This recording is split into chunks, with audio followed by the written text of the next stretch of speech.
Hey, you there. Thank you for watching, and welcome to Forge Lines Forever. Today I have a 3v3 ladder match here on the most amazing Neuroxis map generator. So let's go ahead and introduce our teams and our players, starting off with Team 1 on the northwestern side of the map, and then ending with Team 2 on the southeastern side of the map, also known as the blue team versus the red team. Starting off with Team 1 Southwestern player, we have in Amethyst Purple, it is Hannibal playing as a Seraphim. He is a 1521 rated. To his north, we have in Royal Blue, it is Gib. He is a UEF. He is a 1522 rating. And to his east, in Stitch Blue, is Wirezack playing as a Seraphim. He is a 1753 rated. He's the highest rated player on Team 1. So for Team 1's makeup in terms of factions, they have 1 UEF, 0 Aeon, 0 Cybern, 0 Aeon, and 2 Seraphim.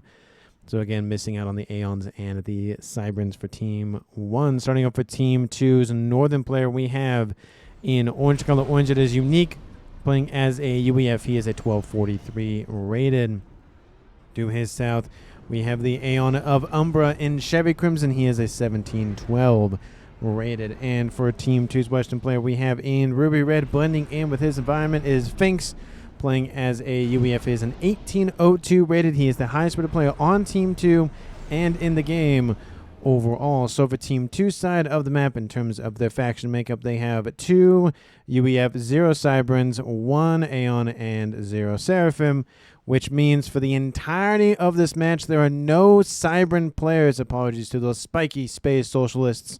Hopefully you enjoy the game nonetheless. And for these 6 players on the map, let's take a look at their reclaim situation. Currently sitting at 15,000 mass and reclaim, which means for 6 players, it is 2.5k mass per player. Definitely worth writing home about in this game. There are major clumpage locations of reclaim. We see a 2,000 right here, and here, of course, we have another 1,000 over in this northeastern corner and southwest, of course.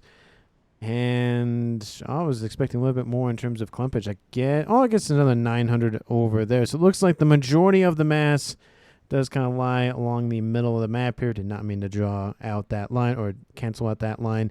But there is some reclaim in the back lines for players to grab as well. So some safe reclaim, some more not safe reclaim, which is really what you want to see in this game. We do see that there are some decent mechs expansions for our players to grab in terms of locations, of which we'll take a look at Team 2 side of the map this game. There are 1, 2, 3 quad mech positions on the more south, the southwestern side of the map that more than likely will go to Finks. We do see a nice little Team 1 mech marine inbound from Team 1 to deny that engineer and that expansion. There's also another THAM inbound from Team 1. And then towards the eastern side of the map, kind of a quad mechs, not really a quad mechs, but pretty close to it over there, again northwest of Unique's main base. Besides that, there is another one that I'm noticing as I just take a look at stock in the game. There's another quad mech position in the middle, so there are expansions for everyone, and a couple of other ones kind of dotted along the middle of the map where you see a groupage of mechs is here. But in terms of other mechs, that's really about it. There are 2 main pawns in this game, and I will note that this replay is over an hour long. It's actually close on to an hour and a half. So get your popcorn, get your drinks, get your snacks, get all of the goodies, because it's going to be a long one. And it is a ladder match as well, which I was kind of surprised by the length of it. We do see Team 1 Zooies have wiped out the UEF facility over here.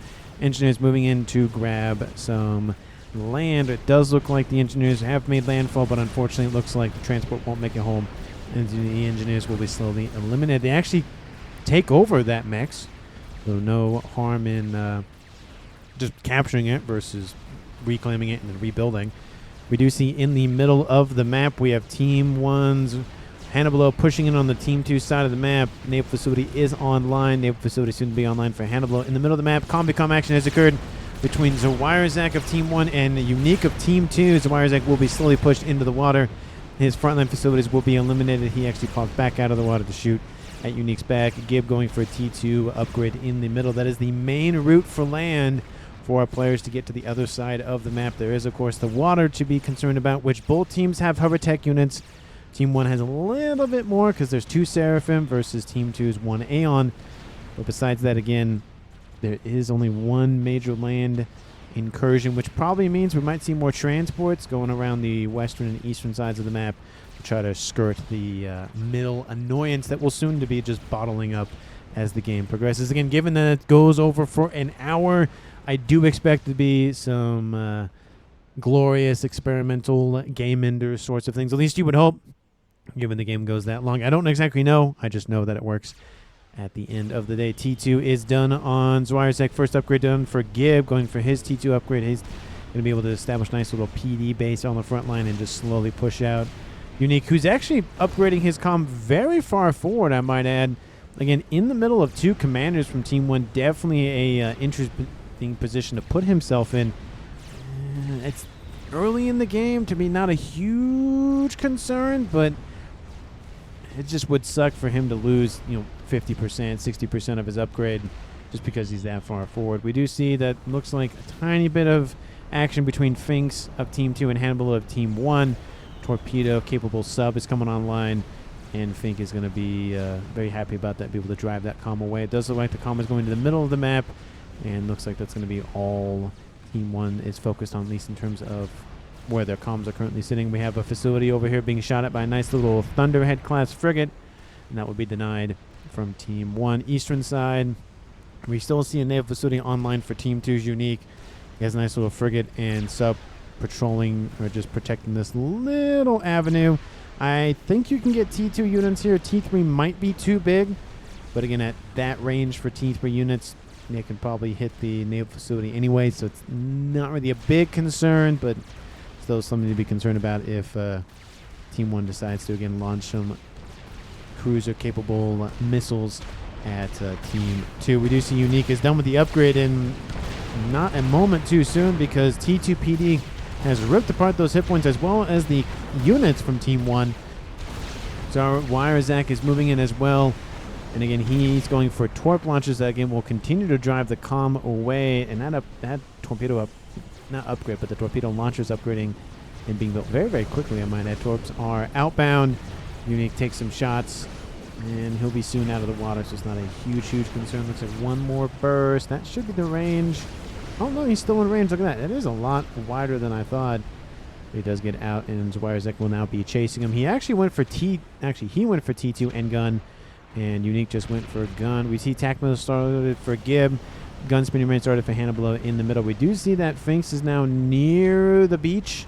I don't know if he'll actually he is far enough forward to be able to shoot from the water. And again, very nice deployment of the comm. He can easily pop back in the water if he needs to, or just push back in the water, or push back onto land if he can do so. We do see that advanced range has been started for Umbra. He has speed and range already on board. We have a nice little Yenzine inbound, booping the comm of Fink. Gun is almost done for Hannibal. Lots of T2 units and some Ilshis mixing into the middle of the map. So Team 1 and Team 2 both need to be careful about their comms running around the map for a long period of time. TAC missile done under a minute. T2 gunships are inbound. The Hovertech units have broken through the defenses, and granted the sub can't target the Hovertech because it's not actually in the water, and that naval facility for Unique will be denied here shortly. Gunships are not being deployed yet, so that facility will guaranteed to be killed off here shortly. T3 air is online at 12 minutes. Team 1, no. T3 air, T2 air started, and Team 2 is going to have that advantage in air if they notice. This is what Team 2 can see. They're getting some readouts on what Team 1 is up to. Team 1, this is what they can see about Team 2. They have really no idea. They're getting some intelligence now, but Team 2 has the advantage, and they need to press it sooner rather than later to, again, really take stock of that T3 air facility. Umber's still going for his gun upgrade. We have a war coming in to assist from him. We have some T2 PD being built on the cliff edge up here. The benefit, of course, is that it's pretty out of the way, I think, for those Ilshis to be able to hit. Engineers are going to be able to be shot at by those Ilshis, but it might be enough for just those Team 1s to be fine. Umbra will have to cancel his upgrade. He's taken tons of damage from those units inbound, and that'll be the end of that upgrade for him for at least a little bit. Unique, again, is heavily damaged. He will get some veterancy here maybe, but I feel like he's just running into a hailstorm of bullets or plasma And that's going to be a kill for Team 1. He tried to assist his teammate, but it looks like he's just going to take the death there and kill off as many units from Team 1 as possible. There he goes. 13:37 on the clock. Team 2 loses the first play of the game. And now it's a 3v2 in Team 1's favor. Hannibal is being shot at by now a T3 gunship. Nice little restorer. It's going to slowly eat away those hit points. There is flak or 2 nearby. There's some interceptors inbound. And I'm assuming an ASF or 2 is inbound. We have another gunship and T2 gunships inbound. They're going to try to go after Hannibal's comm, but I think there might be just enough air support or AA to be able to deal with those gunships. Flak just eating those stingers alive. They aren't given any chance to really go after that commander. So again, Team 1 took the risk. They tried to go after Umbra. Unique came in, gave Umbra enough time to retreat, but it cost him his life. And now Team 2 is down a player. The base for Unique does go to Finks. So he's now at double base. He also has T3 air online. He's going for Strat Bomber.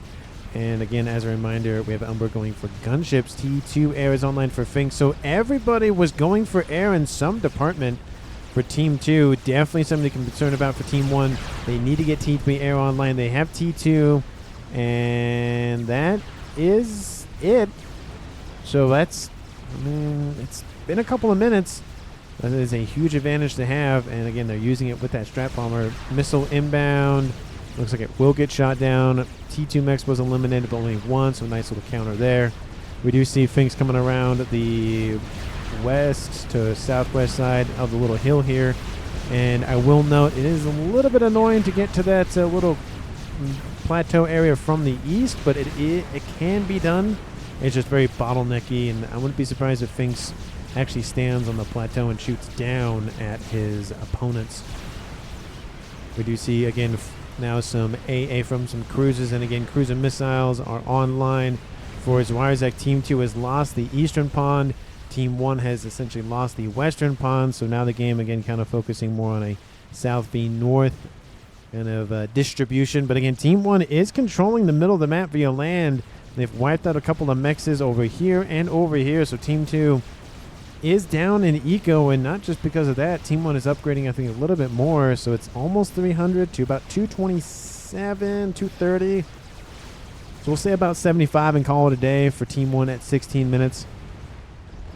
And gun advanced range started here for Umbra. He went for the Chrono Dampener, which does allow him to be able to deal with these units a little bit more in terms of the EMP-ness. But unfortunately, again, those units are now coming into the base once belonging to Unique. So he needs to finish that upgrade immediately and move in to intercept, because I don't think Finks is going to have that base for much longer. He, again, does have T3 air anyways, but would probably like to keep that other facility, especially for the mass. We do see Bomber inbound, going to wipe out a T2 Mex.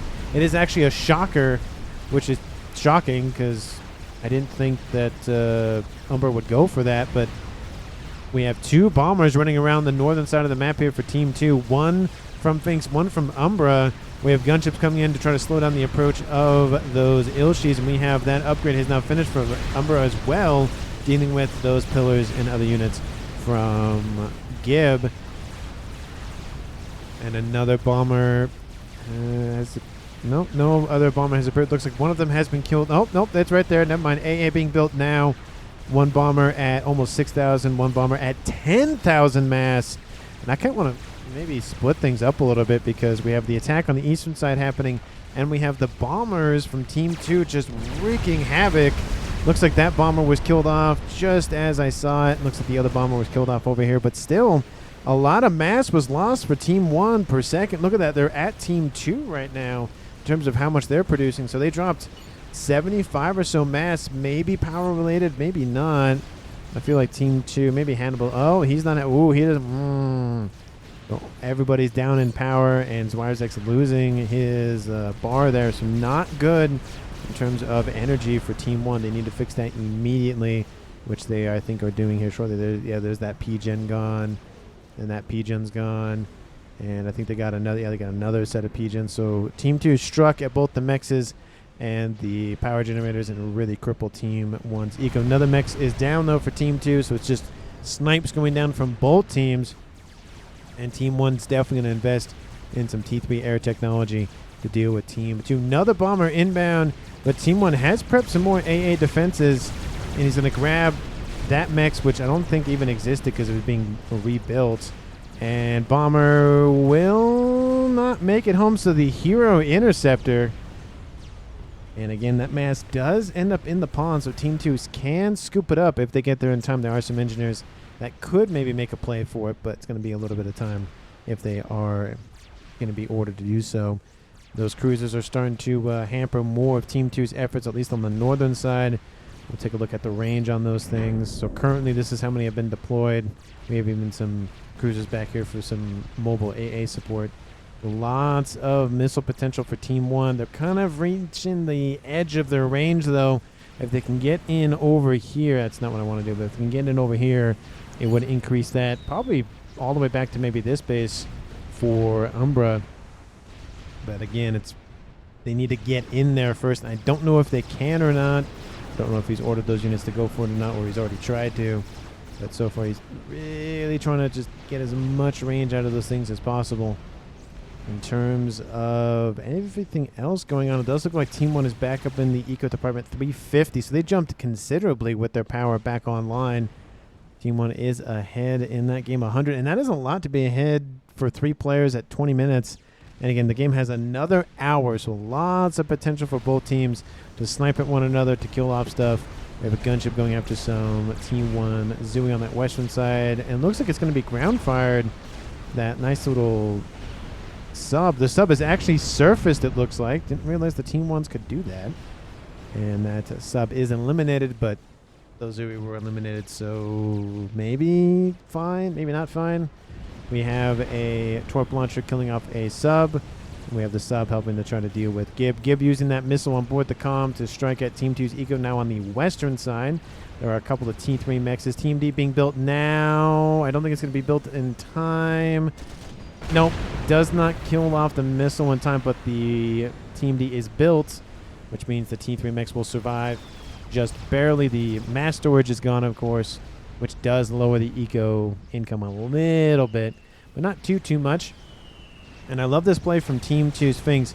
He's deployed torp bombers and gunships to try to drive Gib out of the water and then strike with the gunships. The only problem is, can he get those torp bombers to last enough time to be able to make it worth it to have him go out of the water to be able to use the gunships to be able to try to kill him off that way. Gib will be forced out of the water, as we see gunships going after the facilities over here. Looks like there was some AA, and now he's going after a nice little naval not headquarters, just a regular naval facility. Gunships moving in from Team 2's Umbra, going after more economy. We do see the, shield generators just barely too short for those restorers to sit underneath it.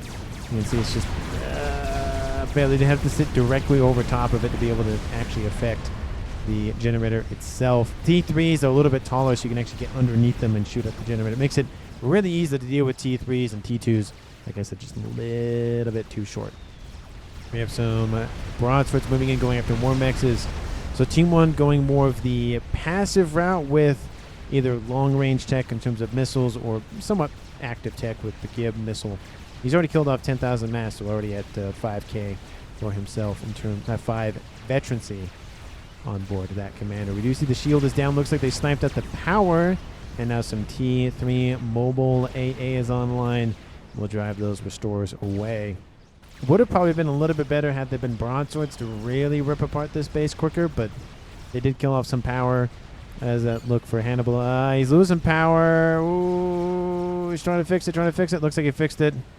He just has to worry about spending more because he's going to drive himself into an early grave, at least for mass income. More strat bombers online, but again, their effectiveness is being diminished by the cruisers sitting on the northeastern side, and again, all the AA that's been built. That's one of the problems with doing strat bomber rushes consecutively, is the fact that eventually it's not going to be worth it. The first one is the most effective for the most part. The second one comes in, it does a little bit more damage, and then essentially everything after that is just not great. Maybe you get something killed on the third or fourth one, but it's just not too worth it. We do see Team 2's Fink has been driven off of the plateau. We have Gib distance building some T2 PD. Now a facility being built to try to get something working. Strat Bomber comes in, wipes out the PD. Now we have counter PD coming online. The facility will be built. I don't know if it'll be really worth it at this point. Surprised that Team 1 Lobos aren't being... Okay, never mind. They're being built. Look at that. Lobos have been built. Team 1 kind of losing some steam in the middle of the map. They had a lot going for them, and they wiped that Unique pretty early, but now Team 2 is kind of bogged down. But in terms of land invasion, again, on the eastern side, it's way more than it was initially. More units are inbound. Again, that AA just ripping apart those strat bombers, making it, again, not really worth it. Looks like some crash damage actually affected that cruiser. Nano Repair started on board. Zwarzek, he's almost done with it. He might go for advanced, but he is at T3 at a bare minimum on board his comms. So again, 3,000 additional hit points with that upgrade. We do see Nano Repair is done. He doesn't go for it, but we'll see if he goes for the advanced later. We do see counter cruiser missile tech online for Team 2. We see the Governor classes are now running around for Frank. Eastern side, gunships have come in to come say hi, and realistically, it's not, again, they need to be broadswords. I do love the trading out of the gunship. He gets this one back home. These other ones keep fighting on, and then the other one, if it takes significant damage, that one will phase out, so they can constantly do damage. They've wiped out a lot of the units. The facilities, on the other hand, are still there, so they can still produce units. It's not great, and we do see Team 1 is falling back a decent amount. A couple of Percys have emerged. And again, if you have not voted on the channel with what name you want the group of the Percys to be, I think currently, last time I checked, it's Charge winning. I don't remember the percentage, which I was kind of surprised that Charge is the one that's in the lead. I felt Tower or Pallet would be more in the lead. And I think Tower was in the lead initially, and then Charge came in and was like, nope, we like that one better. I'm like, okay, I'm not going to argue with the masses. I think we're up to 120 votes or something on that post. So I don't know the exact count. Again, they go up and down, and I only check it a couple times a day, if that. Maybe like once in the morning or once at afternoon or night after I record a video. But Hannibal is going to get killed off by some Torp bombers from Team 2, and there he goes. So first player for Team 1 is eliminated by some Torp bombers. He was the one that did kill off the first player from Team 2, so it's a nice little revenge for was it the first? Yes, I believe that's correct. I believe he was the first one to kill off Team 2's Unique. His Unique came in, Hannibal was here, and then, because he had some ill shoot in him. Anyway, Restorers not as effective. Again, they need to chew through all the AA, and they're closing in on the range for the AA on board the cruisers as well. So those Restorers they need bigger guns, and the bigger guns would be the broadswords. So if they could be built over here and then sent over there, it'd be a little bit better. Then you get a mix of both with the best AA and then the best air to ground. So you can have the Restorers focus on the Team 1 units, and then the broadswords focus on the units. It'd be a little bit more just you're eating away at the production and the units online for Team 1 a little bit better. But we do see some Titans coming in on land to assist with that T3. No, T3 land headquarters over here. It's built over here. Probably nice to have a backup over there just in case. But hey, Titans are coming in, and again, they have to keep moving, or the cruisers will just rip them apart. You keep them on maybe like a patrol or something, just walking back and forth like this, just to keep them on the move. We do see the remaining comms for Team 2 underneath one shield. It's nice that they're grouped up and be able to, bring their engineering prowess to bear together. The only problem with that is 2 commanders, 1 place. Team 2 only has 2 commanders left, so Nuke, boom, both die, game over. Team 1 wins. It's just all the eggs in one basket. Not the best idea. We have some Harbingers inbound as well from Umber to assist on land. It looks like they're getting a little bit more assistance, a little bit more progress with land units rather than air units, because Team 1 has prepped a lot more AA than PE and other defenses on the ground. We have cruiser missiles coming in, now going after some T3 mexes. Team D is being built now, which will be enough to stop the death of that mex, but the mass storage is gone. We have gunships inbound. Gib is not going to be the target. Looks like the Restorers go, that's not worth it. We have ASF inbound from 2 different directions from Team 1. And it looks like they lured the ASFs in. Nice move there. He flies them near the cruisers, so the AA on the cruisers rips them apart, and then these ones fly even, not as close, but a little bit closer. So a group of ASFs are dead for Team 1. That's a nice grab there. I don't see that many ASFs online for Team 2. 2. It looks like it's just restores. I do see a couple of them kind of dotted around, but not really a lot. It's more restorers, which again, restorers are nice because they can target both ground and air units. The only problem is that they're just not the ASFs are easier to build. You can mass produce them a lot better, all that. So I would like to see a little bit more ASF production from Team 2, but for now it's not bad. Soon it's going to be bad, but right now it's not too bad, especially with Team 1 having 2 facilities for air as well.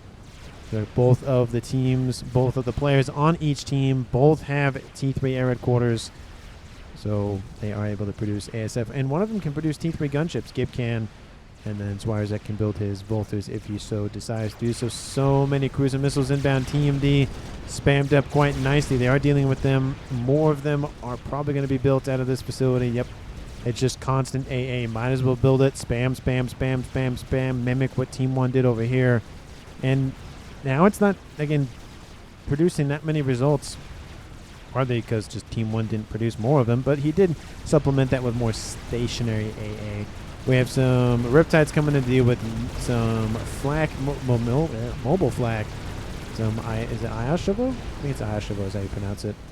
And they're also wiping out the AA on the water situation as well, which I find it interesting that you can build AA on the water, but you can't build PD on the water. I know there's torp launchers and such, but it'd be kind of fun to maybe build some T2 PD. I say that, and I go, well, hover check might just be completely annihilated because of the T2 Seraphim PD, because that's very good at Team 1 and T2 units, so maybe not. I don't know. There's probably a balance reason why PD can't be allowed on the water. Probably. Don't know what that exact is, but like I said, I have a couple of ideas. 31 minutes almost on the clock, Team 1. They're almost about 150 mass in favor, so they're still leading the game in eco. And it looks like they might be trying to transition into more artificially generated eco, maybe some mass fab farms here shortly. Still ASF facilities being built. They've almost maxed out all of their T2 mexes. There's still a couple of T1s, but for the most part, they're all at T3 at this point, so soon we might see some mass fabs. Team 2, again, a little bit behind. It's now about 200 in favor for Team 1. They really need to get their game going in terms of eco, but they have done a pretty good job of kicking back Team 1 in most departments and giving them a lot more space to work with. I do like that Team 2 has split their commanders up again to be able to, not have one nuke kill out both of them at once kind of thing. Speaking of nukes, are there anybody going for big ticket items? I would assume not there. Probably back here. Chicken is under construction here for Gib. Love to see that. Nothing in there and nothing up here. I also like that it's on the upper plateau because land units are going to have a harder time going after it. Maybe you could hit the T3 air headquarters. Oh, yeah, you can definitely hit the T3 air headquarters from there, but then almost everything else should be protected from most land units. Again, indirect missile systems or artillery units are still going to be able to hit it, but the mainline direct fire weapon systems like the Perseus and the Titans and the Harbingers and the whatnot won't be able to hit all of those units. They're more line of sight / direct versus, again, the indirect. You fire the missile up and it goes down. So technically nukes are indirect. Artilleries are indirect. Paragons just exist. And yeah, that's all the game enders as well. GC being built by Umbra. No other experimentals for Team 2. 33 minutes on the clock in closing. We do see those missiles are having a decent effect coupled together with the Perseus. Again, they're wiping out the land stuff, and then the cruisers come in and wipe everything else out. We do see a land army inbound that will stop the movement from those land units from Team 2. And, of course, the cruisers are trying to hit them, but they keep moving, so the missile is shooting at where they were, not where they are. Or, actually, they're shooting at where they were, and where they are is ahead of where they were. So the cruisers would have to shoot where they're going, which they don't do. So there is that. I wonder what the calculations would be if they reprogrammed all of the cruiser missiles, just the cruiser missiles, to target where the unit is going and not where the unit is. That'd be, because all of these shots and missiles are all simulated. So, they have a chance of missing, they have a chance of hitting, all that stuff. It'd be kind of interesting to see a little bit of change in that regard, but probably not. So that's probably a good thing, to be honest. We have some hover tech. That's not really going to go well. It's a lovely attempt. They don't even kill off that Team 1 mech who has 2 hit points. 2 hit points left. And Hero T1 mechs. It's producing as much mass as it has HP. So take that with what you will. Western side, the chicken might actually just go after these cruisers down here and wipe those out. The chicken is taking damage from the cruisers. That's not great because that's hundreds closing in on thousands of hit points lost. And it looks like the crew, yep, they're like, yep, no, we poked the bear, and the bear is upset. And now we have a group of hovertech units inbound from Umbra. Of course, he is Aeon, so he has the nice little T2 Asylums. He has Blazes, and they're going after all the engineers producing more cruisers. And looks like they're also doing destroyers as well. These destroyers with the laser weapons, very good at dealing with T2 hovertech units. Again, eventually 1,000 of anything we call anything, but they are very good because they hardly ever miss. Hardly being the key word. And even if you were to submerge them, you can't target the hover units because the hover doesn't, it's not in the water, so torpedoes mean nothing. So essentially you have to keep the thing above water. Or if you want to submerge it to keep it alive, you could do that. But it's just one of those things where if you don't keep it up, then the units will keep marching over. But if you don't, if you do, then the unit will survive. It's kind of a little bit of a mixed bag. We do see that the facility over here is down, but the T2 naval headquarters is still fine. It's producing destroyers as well. I don't know if that one came this way or not, or even this way. I don't know. Maybe it's deep enough. It kind of looks deep enough, but definitely T3 units are not making it through there. And the ASFs have been produced in a great way for Team 2. They've spammed those up quite nicely. That is not what I wanted to see in terms of all of the everything, but 53 ASFs for Team 2. And plus, that's not also, I thought, what? Does he not have any ASF? I guess he doesn't have any ASF. Never mind. Oh, there we go. I just pushed the wrong button. There we go. 25 ASFs for Umbra. So closing in on 100 almost. We have a chicken over here for Zwirazak. Second chicken's being built.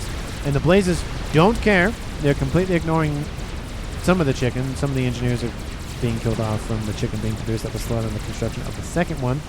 And we have restorers inbound for second chicken over here. ASFs are not great position for those ASFs from Umbra, and now the ASFs are going after the restorers, which are now being shot up by the ASFs from Team 2. And again, the restorers do have AA, so it's not a great mix for both teams for multiple reasons. There's, I think, a little bit of AA nearby for Team 1, but not too much. The restorers are still alive. The ASFs are dead for Team 2. So those restorers do complete their mission, assisting the Ravagers on the ground, dealing with the chicken. But unfortunately, the restorers are now gone. Team 2 is out of ASFs and out of gunships, which is unfortunate. GC is online, and it looks like it was able to help deal with that remaining chicken health. And that second chicken has been denied because of all the hovertech coming in and wiping out the engineers. We have Zwirazak, who could have stayed there, but decides to fall back. I don't blame him, just in case Team 2 came in with some torp bombers to wipe whatever out was down there. He would have been targeted, and not a great scenario. That's how his team went out over there. So probably good that he fell back, because he can always come back later on. So he might as well retreat, get a better situation, and then come back. We do see some T3 lightning tanks, some hover, just right on that peninsula. And looks like he's trying to intercept the Blazes, which he will be able to deal with them quite nicely with the nano and gun on board. But some of them are going to make landfall. What is the nice thing about the lightning tanks, very similar to the bouncers from the Cyberns, are they are able to target ground units. Granted, I think it's definitely limited range, but it's still somewhat of a range, which is better than nothing. But you see a couple of Othams. That should be more than enough. Maybe the Blazes will get one of them. Maybe not even one. But that is the remainder of the Blazes, at least for now. We have more units moving in. We even have some Riptides from Finks to be able to assist. Still, the cruisers will not stop firing over here to the western side. Team D, Team D, Team D. And, oh, did I mention more Team D? Oh, is that a Summit? Yes, it is. Nice little Summit-class battleship online for Team 2. That's dealing with the Team D, allowing the missiles to rain in undeterred. There is a nice little Omni sensor up here. I do love the placement of it. It's away from most things. Team 2 could benefit from putting one there. Do they even have one online? Which they do, but it's all the way back there, which is nice for base defense if telemasers were a thing in this game, which they're not. But it is nice to just have knowledge of whatever's in the circle. They know where it is. Whatever it is, they don't care what it is. Just they know what it is, or at least they know it's there. Maybe not necessarily what it is, but they just know that something is there in range. And summit, I don't think one summit's going to be enough. I think 2 will be enough. They wiped out the stuff on more the southern side, but more the east and the west, and a little bit to the north of this base. It's just enough shielding and TMD to really not make it worth it for the missiles yet. Shielding is holding for the most part. There is a chicken inbound. That'll be nice. They might go after the cruisers again. I think Team 2 has noticed. Looks like he's shifting them this way. But the chicken could go, yep, it's going to go this way. That's where the summit is. There. Ooh, I see you. I see you. Ace is online and loading right now for Team 2. Thinks he's going for mobile nukes, so he takes the smaller, less powerful nuke, but he does benefit from the mobility of it. So, again, benefit, it's mobile. Downside is it's not as powerful. I don't think it's even as wide. I think it's a little bit a smaller range. We do see an Albasaw bomber. Team 1 has went for the experimental air unit in the game, at least one of the two, because, again, there's no Cybrans in this game. Granted, the last couple of games, the bug has kind of been beaten down by the caster himself just because of poor performance. So maybe it's just on a sabbatical right now. Ooh, nice little grouping there of some blazes killed off. Albasaw bomber inbound, no shielding. There is some AA, but it's going to hurt. T2 and a couple of T3 mexes aren't going to exist anymore. Nice grab. ASFs are inbound. They have to go after the bomber. The bomber will not make it anywhere out of range, and there already are some engineers. Look at that. They can easily move in and grab that reclaim. So nice grab there. And, of course, there's some ASF Rex nearby. And there's even more ASFs from Team 1. We do see some Nathas over here hanging out for Zwirezac. Don't know if they're giving orders yet. A couple of Tort Bombers also mixed in there just for assistance in whatever's in the water. There is an SMD online. I believe that's the only one online for Team 2. Team 1 has an SMD. And I believe that's... Oh, there is a nuke as well online. Just built. Not loaded yet, but soon will be. 41 minutes on the clock. It's about the halfway point of the replay, I believe. Oh, that is the wrong direction. Team 1 at 2 players left. I hate when that happens. 2 players left. They've only lost Hannibalo. Team 2 also at 2 players left. They lost Unique first. So it is a 2v2 game. No advantage there. In terms of eco, Team 1 almost crossing 1,000. Now they crossed 1,000. Team 2 760. So we'll say 250 ahead for Team 1 and calling it a day. It is a decent margin to consider. We do see the chicken going after some cruisers. And, of course, there is that ace to consider. It is mobile nuke. It is not big super nuke. It is not regular nuke or Billy nuke. It's a little bit bigger than Billy nuke. But it is a somewhat naval nuke nonetheless. So take that into consideration as you think about who is going to win this game. And again, thank you so much for watching to this point in the video. Hopefully you have enjoyed. If you have, please hit the like button and subscribe to the channel. And as always, thank you so much for watching. I really, really, really do appreciate it. The channel appreciates it. YouTube appreciates it. So why not? Why not hit the like button? Why not subscribe? Why not leave a comment? 'Cause why not? Why not? Anyway. Fat Boy online, Chicken online for Team 1. 1 GC. I would like to see just one more to have a kind of a 2v2 situation going. Team 2 is doing, and Team 1 as well, they're not rushing down the middle. They're grouping their forces together. They have a Fat Boy. It's being escorted by forces as well. It's not all by its lonesome. I love to see that. Chicken, on the other hand, is on its lonesome. I definitely don't like that, especially with the experimental killers running around for Team 2. So somebody did suggest that would be a really good name for the Percy's, just the experimental killer, or the one tappers, which I was like, yeah, but that could be the name. I don't know, because depending on what they're facing, depends on how many you need. You don't need as many Percy's to kill off a monkey as you do a GC, for example, to be able to one tap it with all of them firing at the same time. So it's not as quantifiable. Well, it is quantifiable, but it's not as defined as 12 units equal a charge or a tower or a pallet or whatever of Percy's or Harbingers or whatever. It's just a lot easier number-wise to be like, yeah, okay, a wall section of bricks is about 12, so you have 3 walls, that's 36 or so. It's easier to figure out how many you have to deal with or what's going on, kind of thing. And it's just kind of fun to add some groups of names. What is that? That is an artillery piece. That is an emissary. I don't like the eyes being built there. Okay, these are AA. I thought they were like E storages. I'm like, don't do that. That would be bad. It is targeting the air grid. Looks like it's... Is it targeting the air grid? It is targeting the air grid. Does Team 2 know about the nuke? Team 2 does not know about the nuke. Not a lot of intelligence for this, or even this. They're not even aware of the secondary air grid. This is what Team 2 can see of Team 1. Team 1, they know where the artillery piece is at a bare minimum. There's some strat bombers running around as well. We'll take a look at that in a second. And they don't really know what's going on down here. There's actually really not going down a lot down there. Anyways, I thought there was a bigger air grid, but maybe not. Fat Boy moved this way. Not what I expected, but it does get out of range of some T2 artillery being built. Nicely moved there. And there's some Autumn sitting in the bay just in case. Chicken, again, being supported by the Fat Boy. Love to see it. We have bombers inbound at T3 and T4. Another one is online. They're going to try to edge and then go around. Maybe they're going to target the artillery piece. Maybe they'll just go after this small little air grid. The AA will kill off a bomber or two. ASFs are tasked. They're going all the way around. Oh, it needs to move. Looks like the ASFs are going to be cleaned out. Bombers are going in for the first pass. Nuke is inbound as well. Bombers do not take out the shielding. The T4 bomber will make it. It stops moving. Oh, it does release a payload. Maybe it tried to crash land on top of it. It misses. Grabs actually nothing underneath. The shielding held. Now if there's artillery for Team 1, that'd be a great time. But unfortunately, it's not enough. Where's that nuke? Did it already get shot down? Yes. Was it from this one? It was most likely from this one. So the naval nuke does get shot down. Don't know where it was going initially. Oh, looks like that's not fun for whatever was building there.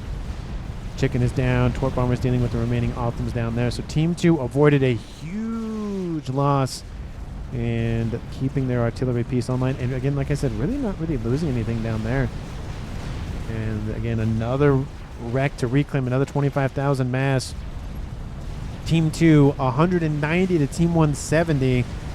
Partly one of the reasons why they're not really staying, lockstep with Team 1 in terms of total mass accrued, but it's not as bad if they didn't have, let's say, the 100,000 mass ahead of reclaim that they have versus Team 1. They'd be at 1.3 versus 6.6, so that's 300,000 plus, which is a considerable amount to be ahead. Fat Boy clearing the way for a little bit of Percy action. ASF's definitely not the good place to sit. We have Harbingers moving in. Fat Boy is going to go this way, which it does have an aperture for escaping. Another nuke is inbound, this time from Team 1, and it's launching from that location, and it's going after the T3 naval headquarters. He's like, absolutely not. We are not dealing with any more of this nonsense. Chicken is dead. Summit heavily damaged. Still, okay, don't move too close. No, it's gone anyway, so never mind. But T3 naval headquarters is gone. Engineers do flee, at least a couple of them. The group of engineers just going to hold position. They are going to try to wait it out. Maybe it wasn't going that way, but it was. But boom, wipes out the headquarters. Nice grab there. But again, the units for the most part are already built, and another ace is online. Actually, there's 3 aces online. And their missile range, I think it's as long or as wide as the Torrent. I think the Torrent has about the same range. They have a lot more influence on what they can affect in this game. And this, of course, is the combined range of the cruisers for Team 2. There's a couple more strat bombers. I don't like them going in one by one, though. Not as effective. And, of course, as you see, they don't really get a chance to drop a payload. So, it's again, that's 1,000 mass per bomber just kind of thrown at Team 2's GC. Bomb does drop.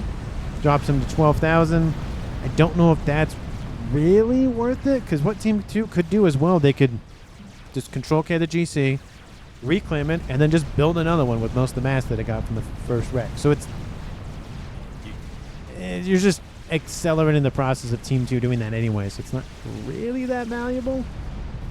I would understand building, just sending in a couple for maybe going after mexes or going after, maybe there's, just one more bomb or 2 more bombs that are really needed to kill something off. Maybe an air grid or something to really get that chain reaction going, that cascade. But not as effective going one-on-one. We do see another set have been stacking up. About 2, 4, 6, 8 of them.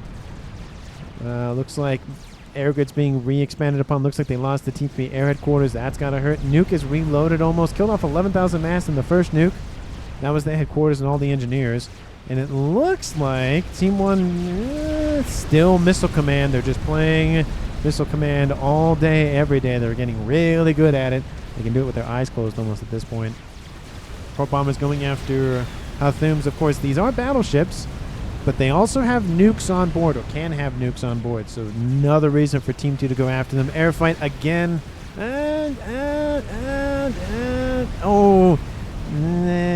Not great for either team, but I think a little bit better for Team 1. And Team 1 needs to pull their ASFs back. Okay, there they go. They're going to lose maybe 1 or 2 to some AA, but that's not really a big concern. And now it's just a naval war. We do see a land invasion inbound from some Harbingers. Now this can thin out either the shielding or the TMD or both.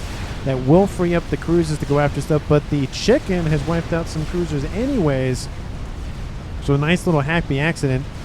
While Team 1 deals with this incursion of Harbingers, it forces back the summits and the cruisers, so they're not as effective. The chicken will almost be killed off again like it was initially earlier. That wreck is still there. Another nuke is inbound from Team 1. It's going to hit this position. There is an SMD. It is not loaded, so that's, 4 T3 mexes single ring. That's a little over 100 mass per second. That's something. Team 2 still has not cracked 1,000. And now I see why the game is going to take almost an hour and a half to win, because it's just a big open field in the middle of the map and then just launching stuff at one another. I am surprised the game ender hasn't been started yet. Kaboom! Kills off 4 mexes and a couple of other defending installations. Second artillery is a little over half done. And of course I made the comment about game enders. Now I'm like, okay, I said that. I'm going to cast a curse myself. Is someone, that's Quantum Gateway. Artillery being built by Team 1. Just barely started though. And that's it. So no big ticket items yet. 51 minutes. I mean, that's definitely time to think about doing that, especially in a state like this where either side could take it. 1 or 2 good nukes, a couple of good shots from artillery could easily swap the game in favor for one or the other. We have some Hathums really just laying into these engineers trying to build mexes. There's 5 of them. I don't think any of them are loading. This one might be loading a nuke. This one might be loading a nuke. And this one, these 2, it's the reloading on the plasma cannons. There should be a separate bar for loading a nuke or loading whatever instead of just the reload process, just to make it a little bit easier. Another dead chicken. The Team 2 can scoop that up. Looks like some Coopers were built to deal with the chicken underneath the surface of the water. Summits are back into position. Team 1 has had some time to repair, and they're getting some more shields. Not as much TMT though, so that might help with the cruisers piercing on through the shielding and dealing with all of the, everything else underneath it. Already here, says Umbra, so Team 2 has spotted it, and artillery immediately tasked on to dealing with that. Shielding is, I love the satellites already having shielding. I don't like where it is, because Team 2 is already shooting at it, so if you start a satellite now, it might not even finish. Just bad placement. If it was, not a situation where Team 2 was shooting at it, that'd be different. Also, we'll note Team 2 shooting at 2 different targets. With artillery, you really want to group them together, especially if you're going after something that's decently shielded. So you have the Duke is now done, and of course the Emissary. Get both of those to shoot at one target. Mainly, I think the artillery piece for Team 1, and then switch over to this. Yeah, the air grid will be online a little bit longer, and then maybe you could focus on the nuke. So it's just kind of put your eggs in one basket, focus down one thing and then focus down the other. Essentially, it's like multitasking. It's like, it can be effective. Is it always effective? Nope. I try to, let's say play video games while I'm watching a show or listen to something. I'm like, I can't do 3 things at one time. It doesn't work. You got to really do maybe one thing at a time, maybe 2. But again, it's multitasking doesn't really work as much as I would like it to work, but how it works from time to time, I guess. Emissary, that's an emissary shot for sure. Okay, we do see the Duke firing over here now, so it looks like maybe they heard me through the ether. Love to see that. Oh, engineers, we're just trying to feed their families. And just gets it. I don't even know if that was that wasn't a T3 max. I think that was a T1 max. I think Team 2 will take that trade. 1,000 rec T3 strap bomber for a T1 max. I mean, I'll take that trade. Granted, can I get to that wreck fast? Might make the difference in my desire to take it or not. But still, like it's a nice little trade. Team 1 max for 1,000 mass, just straight up. And we have 2 chickens on the eastern side. There's gunships inbound. There's harbingers on the ground. The Ravager is going to be built. There's Percy's moving in to assist. And some damage will be done. I think the majority of this base, that might be a good target. It's not loaded, but it is a good target to go after nonetheless. Team 2 does have a backup. Love to see that. I wish there was maybe one more maybe back here just in case this one gets blown up because it is kind of close to the artillery, so it could easily be hit. Third artillery being built. I do like how they're just a little bit further away, so you can't just cascade them. You have to go one and then the other and then the other. Again, that does mean it takes a little bit longer to build because if you want to get the full maximization of the adjacency with the whatnot, the shields and the everything, you have to build them again, or almost all of them again. Or actually all of them again versus building only some of them. So it takes a little bit longer, but it does protect them a little bit better. Again, advantages and disadvantages to both. Chicken hanging out. Going after some Team D. A lot. First chicken is dead. Second chicken, like I said, not doing too hot. Team 2 artillery raiding in on it.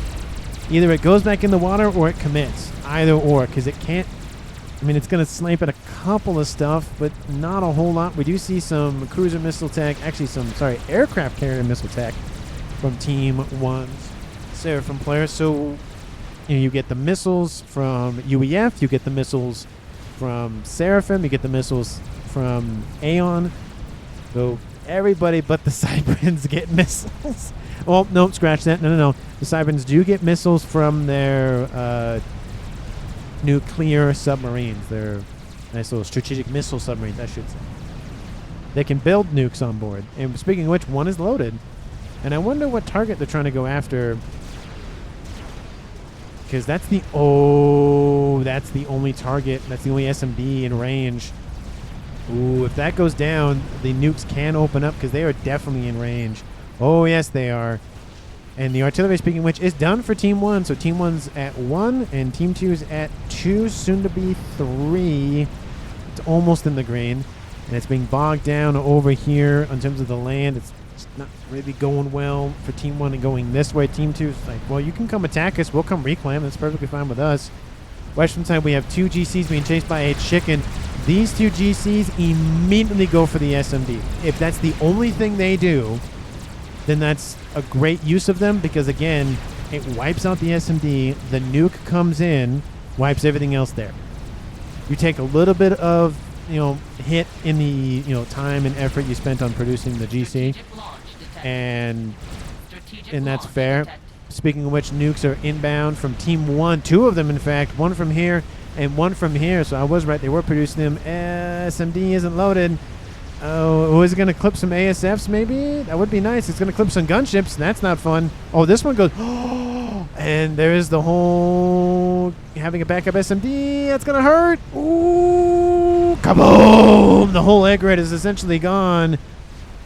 That's not what I thought hit. And this one's going to hit as well. Oh, and not as good, but kaboom. Wipes out a couple of gunships. Not great for Team 2's air at all. Oof. GC in the water. Other GC is dead. Again, it's still, I think it's kind of being it is being ground fired. It's going to get underneath more lower depths, but it just needs to go like right there. It might, it's going to make a play for it. Just go for this. The nuke will take care of the rest of it. And speaking of nuke, it's inbound. ASFs fly right next to it. Oh, if it clipped that ASF, that'd have been so funny. Kaboom. Not as good. This one was really good. Where is that Hathum? I need to highlight that Hathum. Which one did that? This one. 89,000 damage. 89,000 mass killed. Another nuke inbound. Again, SMD is loaded. So, yeah, that's the last section that Team 2 has. And it loaded in time. So there it is. Shots are inbound. Not as many defenders or installations on the ground. But GC does kill off the artillery piece. Does not get the SMD, unfortunately, but the artillery is gone, which is at a... Oh, it killed off some spies, but some strap bombers. That's unfortunate. And the shielding is heavily down as well. It's going to clip... It does grab the T3 mech. Look at that. Nuke killed off 84,000 mass. We're closing in on the hour. And Chicken is dead. Chicken's going to be the... it should be fine, actually. It has some AA support. Again, no AA support for this one, because the gunships wiped it out pretty quickly. But third artillery piece is online, and pigeons are being built now. Oh, that... just look at that. Oh, oof. Oof, duh. And that's also the smaller naval nukes as well. That's not a little bit bigger regular nukes, and then obviously bigger super nuke. Speaking of super nukes, no game enders? 1 hour in the game, nobody started to think about that? I feel like that's a little unfortunate. Yeah, no game enders. Yeah, now, okay, now they're going after the SMD. The nuke could have come in. It's so unfortunate. I need... Does it say need a game ender? It says Umbra. That's an idea. Well, Team 2 has two options. They have the Paragon or they have the Mavor. Again, the Paragon, it takes a little bit longer to get an immediate payoff. It's more of a delayed. You need the build power, all that stuff in place to be able to really utilize the Paragon. Once you have it, I mean, it's a lot of resources very quickly. So, you know, it's the infinite money glitch is what I call it. But if you don't have the engineers ready to go, then it's not as effective. The Mavor, on the other hand, you build it, it fires, it does stuff, it blows stuff up. And it has infinite range. So there's that. Another nuke is inbound from Team 2. It's going... Oh, please tell me this isn't it. Oh, there is. Oh, did you edge it? Did you edge the SMD? Oh, you didn't. Ah, unfortunate. Unfortunate. And the strap bombers were going that way. That would have been bad. Another nuke inbound. Looks like he's just depleting the nukes. Did he get it right this time? No, it's going to clip it again. It's just so unfortunate. You really need to hit it essentially from right about here, maybe. But even then, yep, there it goes. And there's nukes inbound, I'm assuming, for team... Oh, they're just launching all of them, because why not? We have another chicken inbound, another chicken inbound, another chicken, another chicken, just all the chickens. And two nukes, one after the other. They are depleted. I think it might actually fire. Yep, there it goes. It fires, kills off one, but the second one comes in, and it doesn't matter. Only anti, says Umbra. That is correct. Here comes the nuke. A little bit of revenge for Team 1, and sorry, for Team 2. Boom! Wipes out the nuke. Team 1 still has the Hathums to consider, of course. Hey, says Swires. He's like, hey, stop it. Missiles raining in on the T3 naval headquarters. They're also repairing it, so it's slowly going to die, but it's going to take a lot longer. Still, the TMD war still goes. Will not stop over there. We have chickens still ripping stuff apart. This chicken's dead. You know, the Percy's killed it. And in a lot of this base, the base once belonging to Unique is almost all gone. ASF fly over the top of some AA, but not a whole lot. Are they building a fourth one?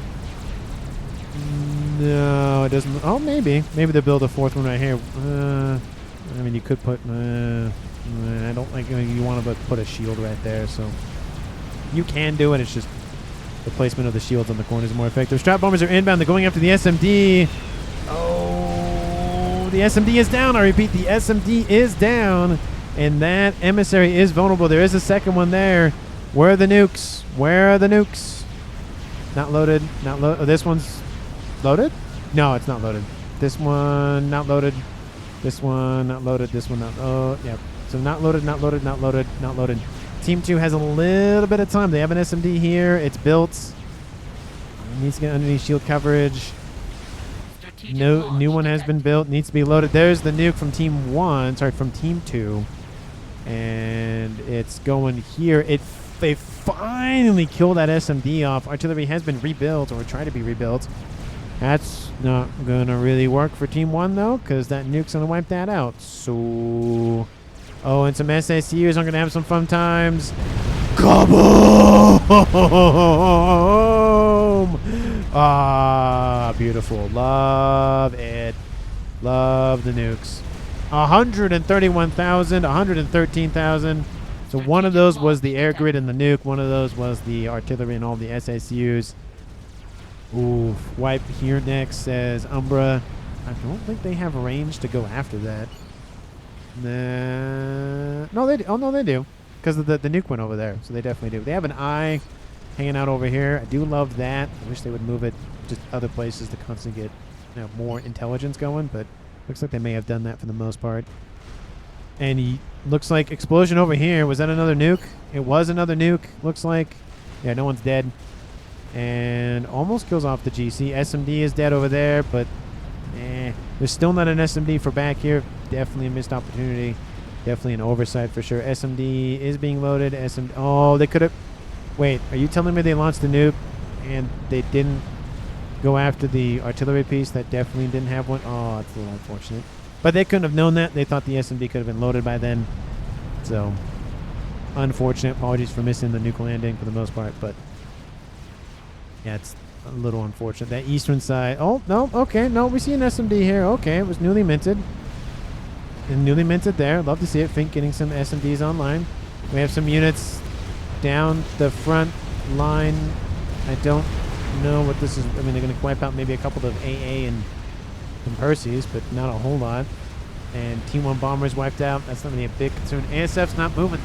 That's not great for Team 2. Look at this. Team 2 is just napping, and Team 1 gets a good initial engage. Oh, where are those bombers? There's none of them, so never mind. A little bit of airlocking going on for Team 1 to Team 2, but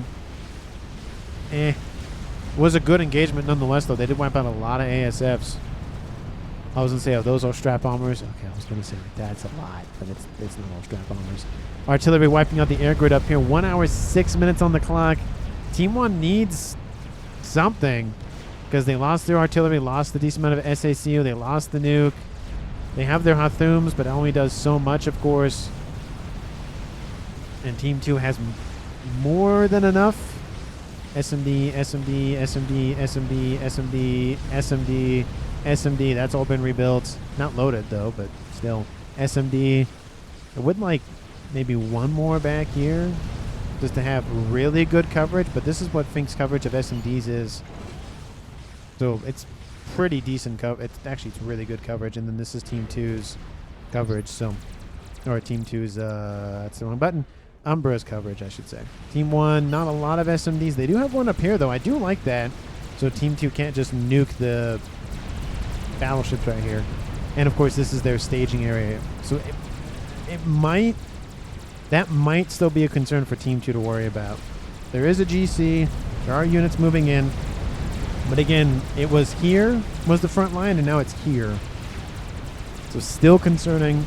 More Ravagers, I think, are going to be built here shortly. I wouldn't be surprised. Of course, they're targeting the big, chunky chicken. GC's inbound.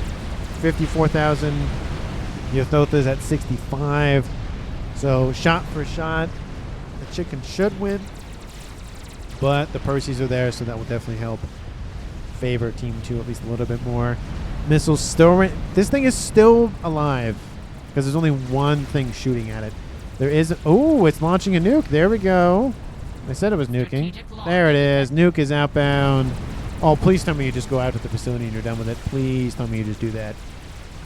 No? Oh, okay. Oh, it's going north. No SMD. That's 43 second ringed, or 2 ringed mexes. That's 8 plus 27, 35. So 120, 150, let's say 160 mass for Team 1 per second. Kaboom! And PGen's gone. Ooh, Team 1 drops below 1,000. Team 1 now dropping below at 800. It should drop a little bit more than that. But is there a power outage anyways? No? No? Huh. So I guess it just calculated that. Oh, another nuke lands right there. Keep launching them at the same time. They keep edge nuking Team 2, at least trying to. This nuke, I mean, it could have hit this. I just don't know why they're not going for that. Are they limited by range? They should be, because Team 1... Oh, yeah, Team 1 can easily fire at anything back here. They're just not doing that, which is really hurting them, because Team 2's... I mean, that one may have been loaded in time. That one's been loaded. That one is not. This one is not. It soon will be. There's a chicken moving in. There's that chicken moving in. Again, Team 1, this might be their vector of success with the land engagement. Team 2 has prepped for more longer range engagements, and they've done a pretty good job in terms of if the game goes on longer, it might still favor Team 2 just because, again, they've wiping out all of the means of production, the page-ins, the mass fabs, all of that. Mex is, of course, so this chicken is dead. And Team 2, of course, still just getting constant reclaim, more than double that of Team 1 at this point. Team 2 still is behind a decent chunk of mass total, but in terms of generated per second, Team 2 is not that far behind. Ravagers open up. Chicken's getting close. Oh, it's trying to dodge some Ravager fire. Oh, it's going to be close. But I don't think it'll be enough. And I think the emissary is now targeting this over here. There's 4 T3 mixes up there. Another explosion over here. Was that a comm?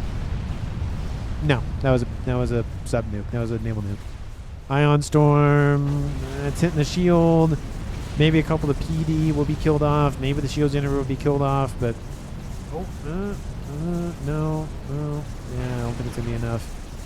I mean, it's like right there for that P-gen, but it's not really hitting.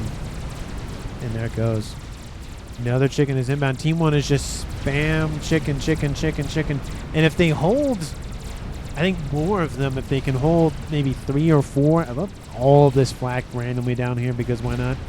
They can't shoot at anything, and Team 2 can't really shoot at them with foot bombers, so it works. And it's just passively denying that corner of the map, or the section of the map. Another chicken's inbound. Team 2, like I said, is not prepping land defenses or land units in general. And that chicken, it just needs to go this way. Just go straight for this. Wipe out the artillery piece. You take care of that. Maybe you kind of go like, shoot at this and then shoot at that. Oh, there's an opening for that SMD. Oh, he goes for a P-gen. Wipes out. Whatever. Oh, there it is. There's the attack on it. Kills off the SMD. Nice grab there. It might be enough time for Team 2 to get something online for the emissary. Ooh, the chicken's close. Always close. He's getting pretty close to it. And the eye is down. That's something. This chicken's a lot closer. It will activate. And, oh, it might be enough. It might be enough. It's almost there. Will the chicken kill off the emissary? Almost. It's in the red. There it is. The emissary is down. Team 2, though, still has 2 Dukes over here. It's like I'm playing coup at this point with 2 Dukes. Gotta get you good dukage. You gotta get that tax going. Very fun social deduction game. Coup. It's like coup d'etat. Spelled C-O-U-P. Very, very fun game. And if you played it, that's you just keep lying about what you have, and people try to, well, challenge you if you have it or not. It's a fun game.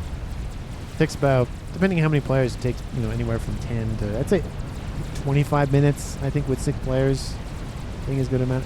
Maybe 30, depending on how much you talk. If you're just straightly talking about the game, maybe just 20 minutes.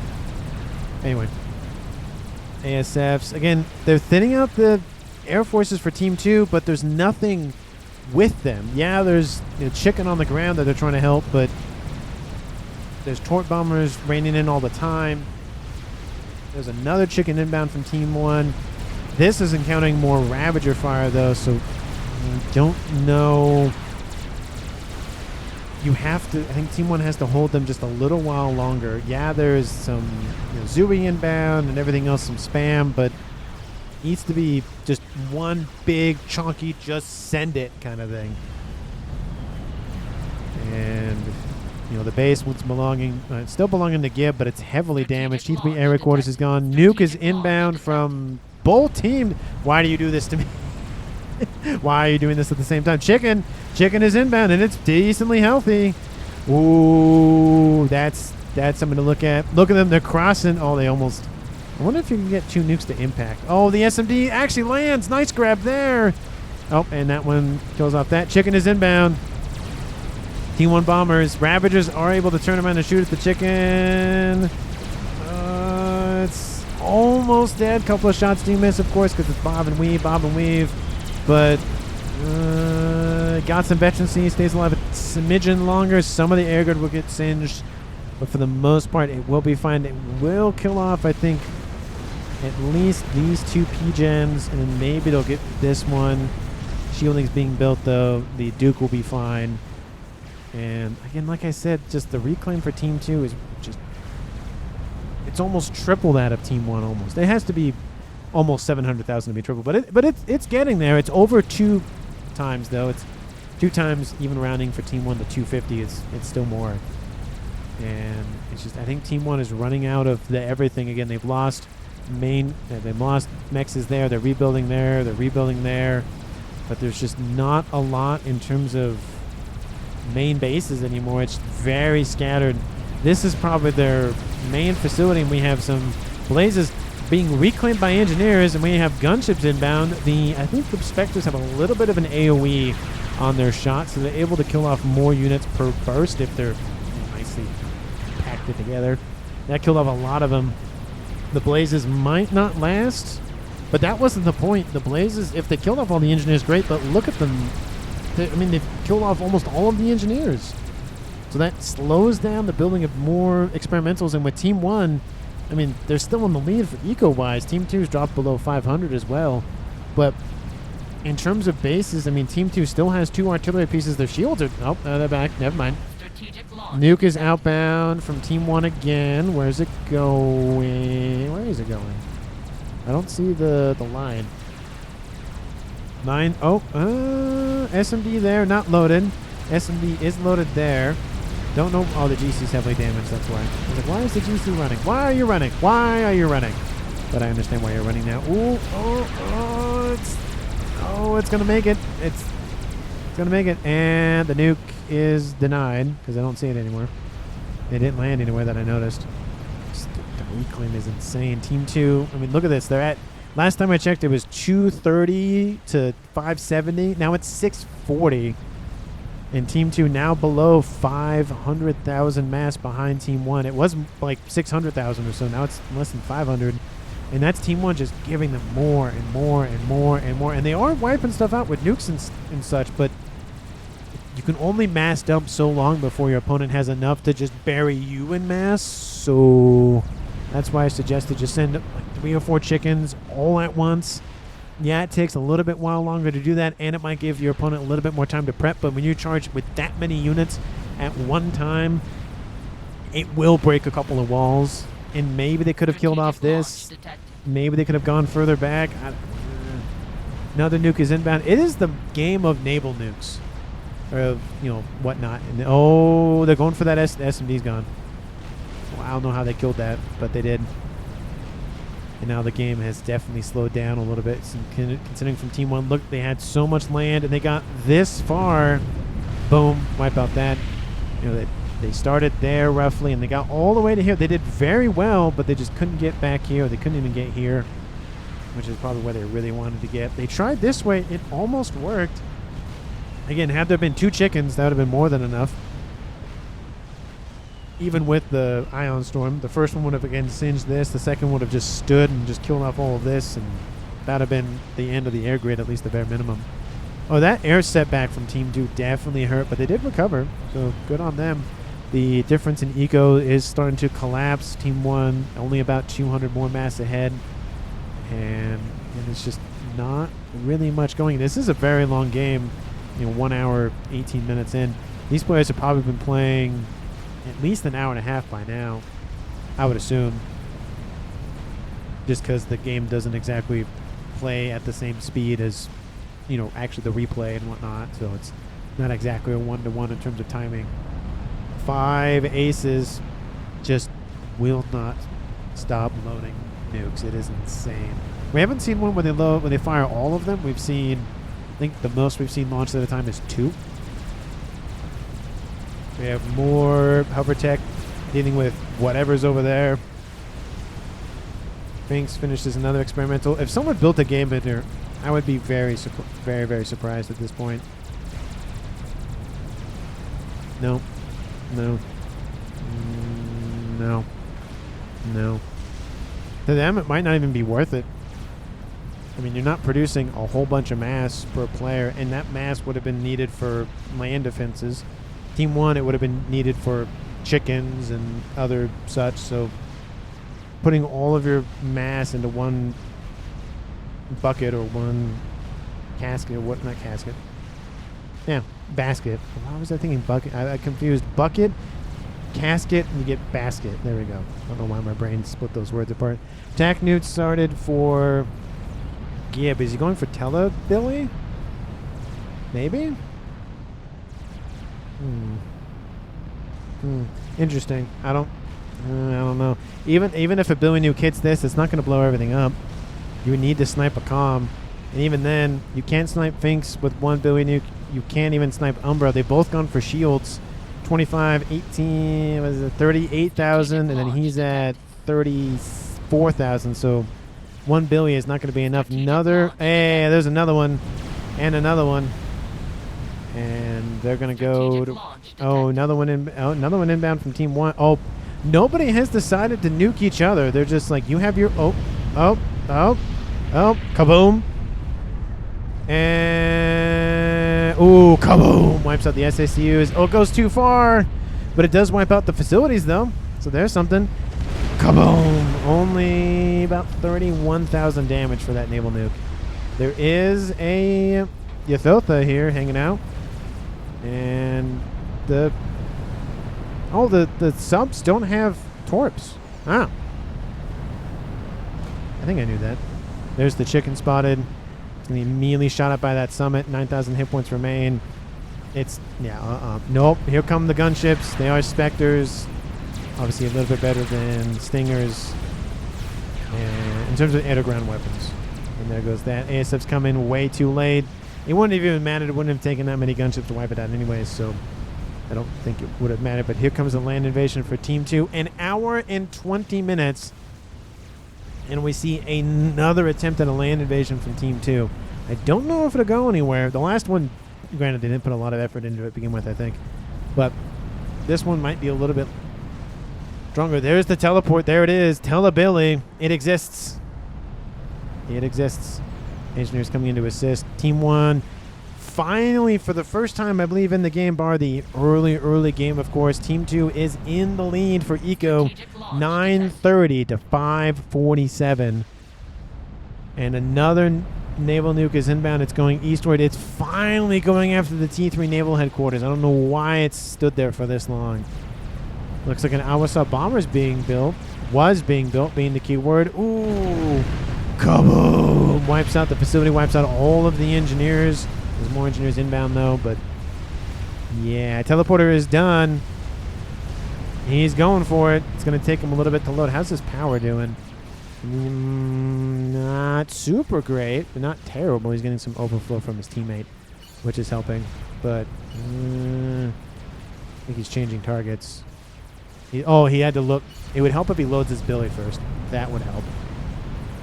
Let's see where he ends up going. If you're going to build a Billy and build teleport, you might as well do it. Yeah, the invasion of Team 2. They get pretty far, considering it took a while for Team 1 to break through Team 2. They're already roughly right about there. There's not a lot there anymore, to be fair. Regardless, they're still there. And no. Oh, there it is. There's the launch. Right on top of the comm. He's known where he is for, I guess, a while now.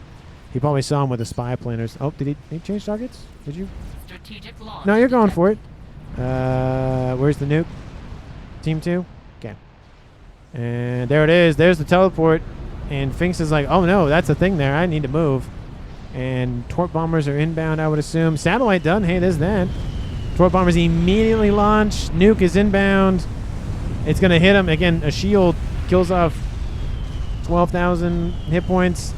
Yep. Finks is like, I might kill you myself. Oh, Ravagers open up. There he goes. Team 2 wipes out Finks. Sorry. Team 2 wipes out Gib. Team Finks is on Team 2. Doesn't work like that. I have seen a friendly fire kill, to be fair. Granted, it was just a jest. No way. No GG. Very rude. So rude. Sad is rude, says Wyzek. A little bit of, just giving each other a hard time is always nice to see. I don't know what he's going to do. He's just patrolling so he doesn't get shot at by whatever. To be fair, haven't even used it yet. Yeah, where is the satellite? Oh, it's there. Where is the... Oh, it's right there. There it is. This big, giant, shield-looking icon with some wings. Another bomber is trying to be built. Good luck trying to build that thing. You can maybe block it with some ASF for a tiny smidgen amount of time. 26 minutes in climbing. Teleporter started for his Wyzek, so he's going to go out in style at this point. I think we know what he's going to do. Oh, do you go for splash? Never imagined that T3 already works for sniping battleships. I mean, if they don't move. Another naval nuke. Kaboom! Another. That same set of mechs is killed off. Another nuke inbound now from Team 1. 142,000 mass kill, but that one, dang. And SMD should be... Oh, it's not loaded. Oh, nice. Kaboom. Does he go? Oh, he's going to go... Oh, he's teleporting in. Okay, I didn't want to miss it. He's going to go all the way... Oh, well, that's not going to work out for him, is it? There's the teleport. Team 1 torp launch is already there. He's building Team 1... Oh, nope. Nope. No, it's not. Nope. You can't... You're not teleporting out of there in time, I don't think. Yeah... You lose him too many hit points. It might be close. Oh, he's going to make it. Oh, he made it. He teleported over here. The attack icon's still on him. Then we have 12 launches being built here. Oh, he's got to go. He's got to go. Oh, is he going to make it on this one? It's going to be close. Okay, he makes it. And he's jumping. Oh, wait, where'd he go? What? Oh, he's over here. Oh, he's going to get shot up by summits. Oh, no. He's just hot jumping. Oh, a missile hits him. Ooh. Ooh. That's a nice little headshot to end the game there. Team 2 wins it. 1 hour, 29 minutes. That was a long game. Just checking where you are. Taking a peek. There's a conversation about what's he doing. Yeah, they're like, we're just glad the game's over at this point. It's probably what everybody's thinking. I do kind of feel bad for Hannibal and Unique, because if they were still in the game, then they were here for over an hour. You probably built 10 right side, and GC saved us. Yeah, the GCs definitely saved Team 2. If it wasn't for those GCs, the chickens would have broken through a lot sooner, and they probably would have gotten a lot further. Maybe not all the way to the back, but lots of more stuff would have been killed off. But that's the game. That's how it goes sometimes.